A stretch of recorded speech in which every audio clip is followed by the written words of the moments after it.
You are not supposed to get her wet. There's more. I am practicing abstinence from all women until they decide to get their act together. So, if you want to make love with me, you need to change your tone. No. Thank you. I'm good. And they ask, why is there a male loneliness epidemic? I guess this means absolutely nothing in the year of 2024. I was going to keep my life private, but people kept asking me questions. About a month ago, my wife decided to have a conscious uncoupling. Man, that's rough. I wonder what happened. You are not supposed to get her wet. Pack it up, Internet. We solved another mystery. Women aren't supposed to be wet. No, women aren't supposed to be around men like you. You know what women are supposed to be? Communicated with their partner. They should tell you what is the appropriate quantity of time for foreplay and core play. And we, for some reason, struggle to listen. Maybe we should just communicate with our partners because every single person is different with their likes and dislikes. There is no formula to this. Your answer was, if it's too wet, you'll slip in and out. Why are men? One last thought. If you're not comfortable enough to have a conversation with the person about their likes and dislikes, maybe don't enter them or be entered by them. Maybe that. But that wouldn't be all from this dude. An entire gender into savage animals. Sir, do you know who calls men animals the most? Other men. Anytime a woman posts something online being like, hey, I would like to not be, whether it be like out in the street or in my own home, inevitably, like 50% of the comments are going to be like, well, are you denying him sex? Men are animals. We need sex.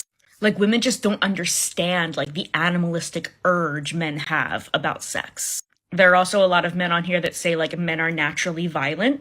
So if you want the narrative that men are animals to stop being perpetuated, you gotta have a conference with your bros. Fair point to her. You are not supposed to get her wet.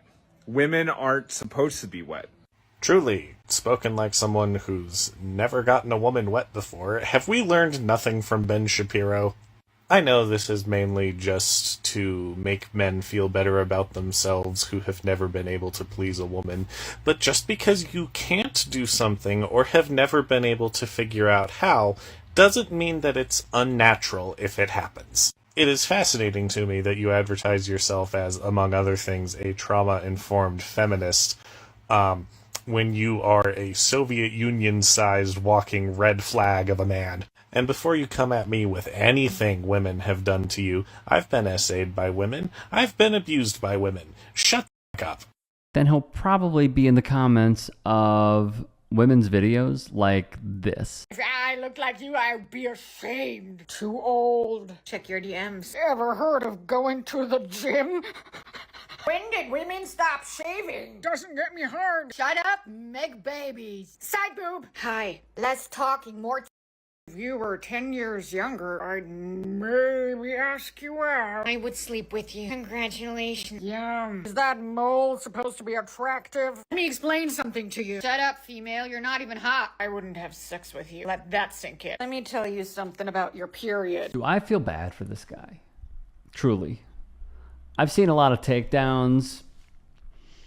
I've seen this dude rock a MAGA hat in almost every single video, if not for another funky looking hat. It amazes me. Not that this dude allegedly had his wife leave him, but it amazes me how so many men who go down the incel pipeline, whether that is through Andrew and Tristan Tate, whether that is through the Nelk Boys, whether it is through Bradley Martin, and many others, or even following their Instagram accounts, not even watching shows, but following Instagram accounts. It amazes me the lack of self-reflection. That's what gets me. And I just think, like, how toxic it is. It is the epitome of toxicity And when other dudes try to check them, they keep getting this, lack of, but positive reinforcement on their social media feeds. And that is something that so many alt-right accounts want to own, is the algorithm. They flood it. And what also really gets to me is the money that we are up against. When you look at the billionaire donors who, for example, fund Charlie Kirk, a proud incel who masquerades as a morally religious man. If you were morally religious, Charlie, by the way, you would not, and I repeat, would not have received a call from Daddy Trump saying stop talking about Epstein, and you distancing yourself what appears to be the very next day after that call. But yeah, you're the truth teller. That's who these guys follow. That's who these guys want to be. As we saw from Jordan Klepper with The Daily Show, some of these college students, or even older and or younger, camp out to see someone like this, a freaking incel, a man who spouts Nazi rhetoric on his own show.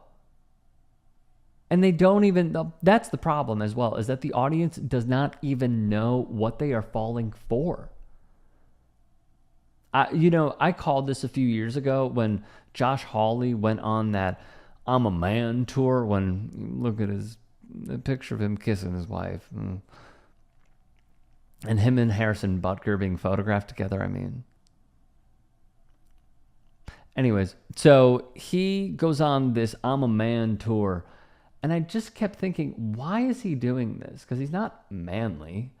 Like, he's not the caricature of manliness, even though I think it is completely subjective. And what it showed me many years ago was that this is a card that they can play. So they did it.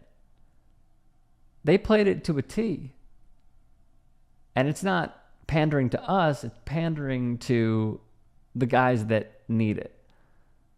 That feel like because women suddenly have a voice and suddenly have rights and suddenly have a job and a career, which according to Charlie Kirk, you shouldn't have if you're a woman.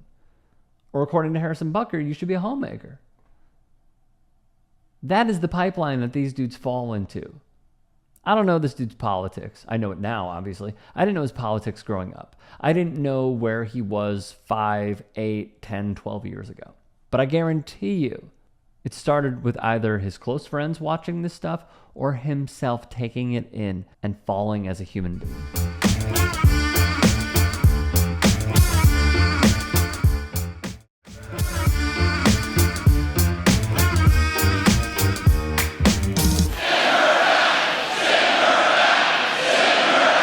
It's pathetic. It's unpresidential. It's the man Republicans love, Donald Trump. Send her back. How are you any more American than her? You're more privileged. You're whiter. It is antithetical to what we should be. And if you're not calling it abhorrent, obviously racist, dangerous rhetoric. Dan Le Batard, a former host at ESPN and founder of Meadowlark Media, has had enough. Every single day I will be fighting for you, and with every breath in my body. We know what he's fighting for, corporate interests and white supremacy, not the working class. One of the reasons that it's such a difficult day for me is because, and people like me, who are losers today, is that if I view that as a threat, and then you view that as your preference, you become a threat.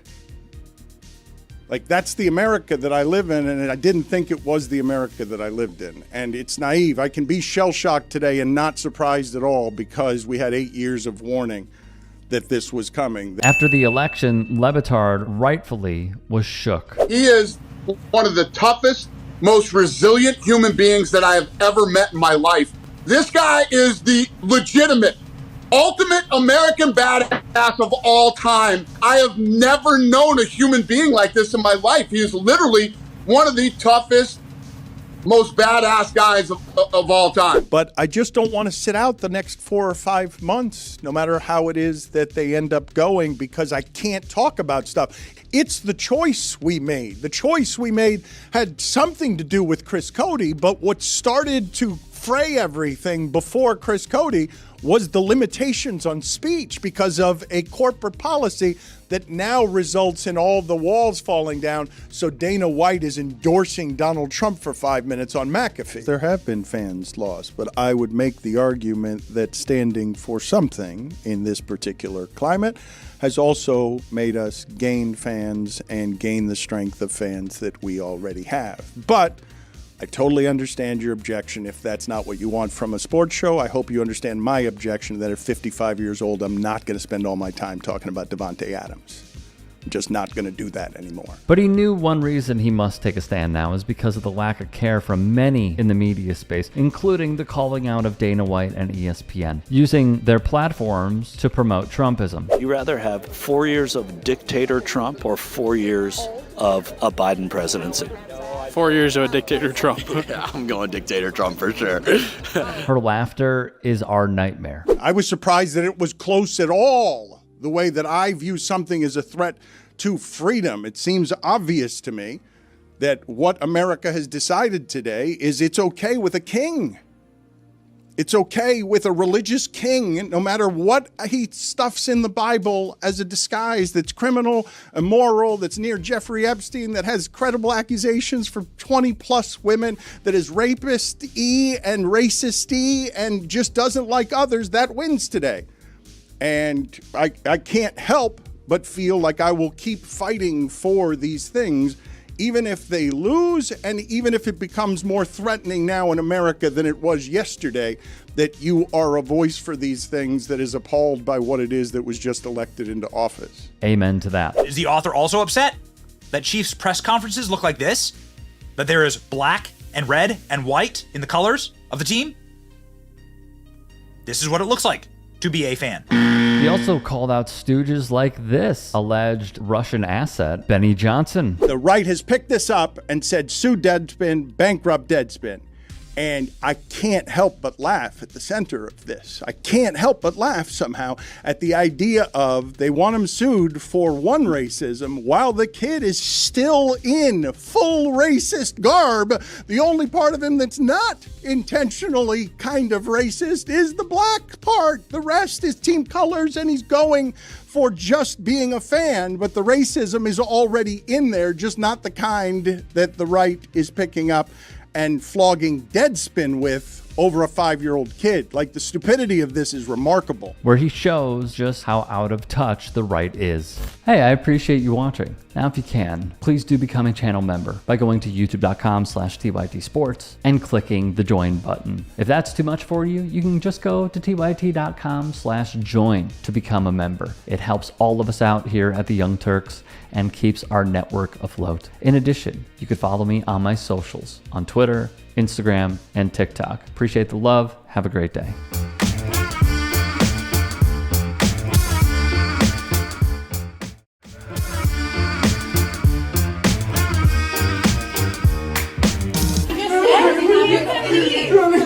Let him go.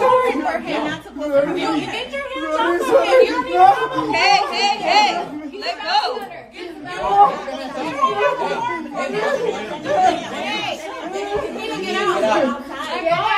Get out. Coming into a private business like this? It's a private business. You are not a federal agent to begin with. I'm not touching you. Identify yourself. Medical professionals in Ontario, California stood up for their patient.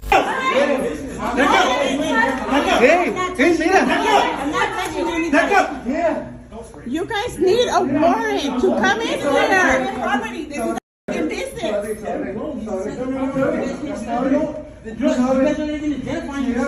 Identify yourself. Look,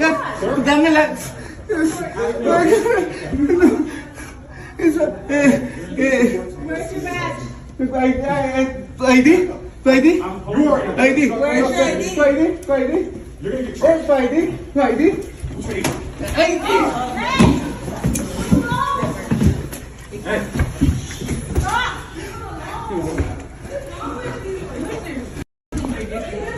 But of course, this is just the tip of the iceberg.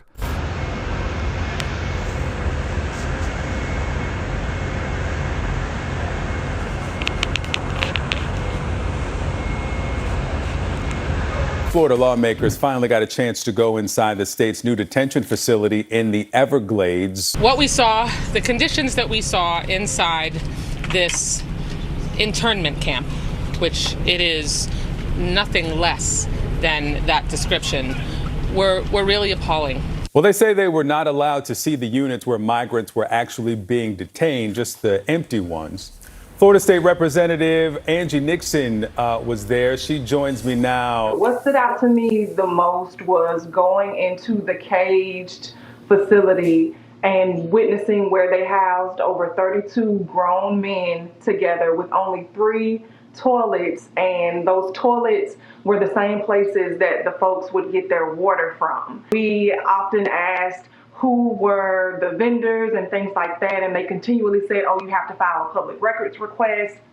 They were very evasive. At the end of the day, this is a $450 million taxpayer dollar facility, internment camp, that was just done for a political stunt. Because those same migrants that ICE is rounding up may very well get sent here. They opened the door. There was about 6 security guards standing there, kind of pushing us back, but we could see in and we could hear everybody.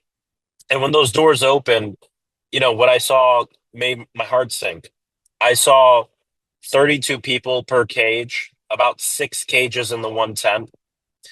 I saw a lot of people, young men who looked like me and people who were my age. People were yelling, help me, help me. I heard in the back someone say, I'm a U.S. citizen. And as we were walking away, they started chanting, libertad, libertad, libertad, freedom. And in looking into these cages, you could see, of course, it was warm and hot within the tent. People were sweating. Some people had taken off the top of their clothing because it was just so hot. Some of them were drenched in sweat. The food we saw is not enough food. They're being fed essentially a small sandwich and a bag of chips. And not just that, but the conditions outside, of course, it's blazing hot. And the fact that into the cage comes from the toilet. Number one, not everyone's going to be able to drink as much water as they'd like to because of that inconvenience, but also it's gross and it's disgusting. And this is where people are being held. And that is why it is so damning to see this. As Chelsea FC won the FIFA Club World Cup, Republican President Donald Trump made his way on stage for the trophy presentation. Blues players looked on skeptically as this was their moment. In turn, they expected Trump to get his photo op and depart. He refused, because this is the image he demands, even if unworthy: celebratory, success, winning, etc. Gianni Infantino, the head of FIFA and a Trump stan, would even signal for Trump to move, but he stayed put. The players would eventually box him out. Let's remember a word we heard quite frequently when the FIFA World Cup in Qatar took place: sports washing. The Human Rights Research Center points to Britannica for its definition: the use of an athletic event by an individual or a government, a corporation, or another group to promote or burnish their reputation, especially amid controversy or scandal. They write, in other words, a country, organization, individual, or group using major sports events, or MSEs, to frame an alternative narrative of their reputation and image.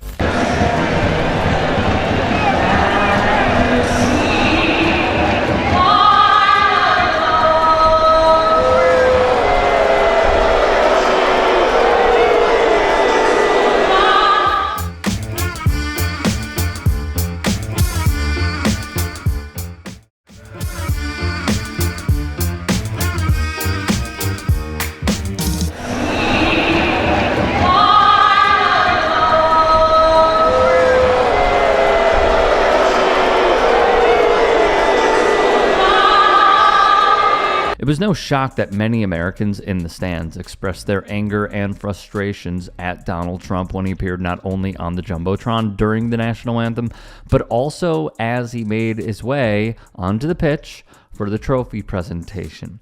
Still, as The Athletic's Adam Crafton wrote, there's going to be some arguments made that big sporting events in the United States means Donald Trump must be involved. But the NFL's the Super Bowl, the NBA Finals, the NHL Stanley Cup, and Major League Baseball's World Series did not have the president on the pitch for those presentations.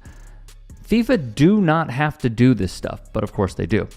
First, look no further than the president's box, Attorney General Pam Bondi, who has been clashing with Dan Bongino over her handling of the Epstein files. Out of his depth, Transportation Secretary and reality TV dude Sean Duffy, Homeland Security Secretary Kristi Noem, who is responsible for plenty of the insufferable and inhumane ICE raids, former National Football League quarterback Tom Brady, who once had a Make America Great Again hat in his locker when playing for the New England Patriots, and the man who has single-handedly destroyed the fabric of America through mass media, Rupert Murdoch. This all comes as ICE continues their raids from one community to the next, terrorizing citizens, deporting people who have never been to the country they are going to in some cases, and remain locked up for indefinite periods of time. Many soccer fans have been dissuaded from attending the FIFA Club World Cup and fear what can happen if they make their way to the United States for the World Cup next year. For Infantino, he loves the close proximity to power. Dave Zirin notes, he does his job well to remain there. Infantino has long cultivated relationships with Trump. His bowed, bent, supplicant shaved head could be seen at the back of his VIP section at Trump's recent inauguration. He regularly posts on Instagram about his BFF Donald John Trump, and even his son Eric and the cringy Vice President J.D. Vance. At the Club World Cup, FIFA conspicuously ditched its in-stadium anti-discrimination messaging. Even inoffensive statements like no racism and no discrimination, seemingly in deference to Trump. All of this comes as well, we should mention, with the Trump administration having ICE present at World Cup games next year and FIFA having an office in Trump Tower for their Manhattan-based employees. And personally, what I think is a huge tell is that Gianni Infantino will glaze Trump every single chance he gets. And it's not only that he will do so on social media, it's that there's a report from The Independent who even touched on how Gianni Infantino, after hanging out with Donald Trump over and over and over and over again and meeting him wherever he is and going to meetings and being his little sidekick, people within the FIFA offices who are close with Gianni Infantino told The Independent, granted anonymity, that he's even starting to behave like Donald Trump. He's starting to talk like Donald Trump. He's starting to talk about himself like Donald Trump. He's starting to talk about his employees like Donald Trump. So it's not even just, as I stated, the close proximity, it's that he wants to be it. And the thing is, he already is that. If you're the head of FIFA, objectively speaking, you have to talk with certain heads of state. But going above and beyond is such a tell. It is such a tell. And then cutting a deal, clearly, to have FIFA's offices in Trump Tower. New York City, one of the best cities in the world, you could pick anywhere to put your employees. Why Trump Tower? To stay within close proximity. So if you want to look for another person that not only botched the entire FIFA Club World Cup and has really done serious damage to the brand of FIFA, look no further than Gianni Infantino.